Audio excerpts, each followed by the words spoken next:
Africa Content TV. So kusija kama adati resolve ngba modi so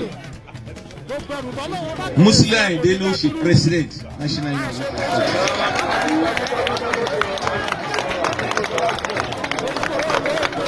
ati parí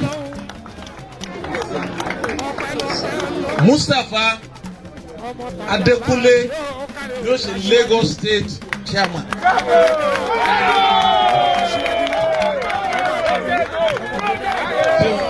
Wọ́n fẹ́ wọ gbogbo àtàrà níbí.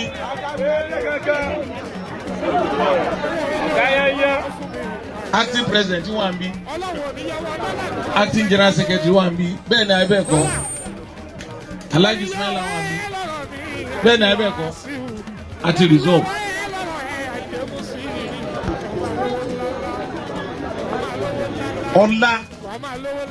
Ọlá làbáṣe. Ọmọ rẹ̀ Láyìndé adé o. Olúọmọ Oṣòdì ó yẹ sí.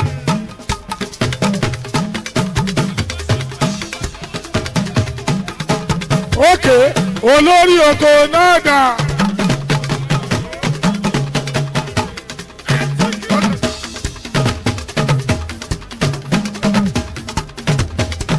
Ìlú ọmọ mi bọ́ríṣiríṣi Àyìndé MC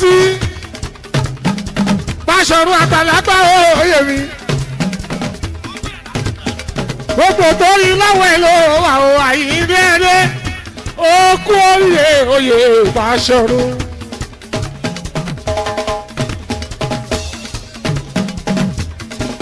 ẹ̀yin ẹlẹ́tẹ̀mí ẹ̀yà mi létí yín Àyìndé Musiliu ojóyè Báṣọ̀run gbogbo ìtòrí ilé Àyìndé Musiliu ojóyè Báṣọ̀run gbogbo ìtòrí ilé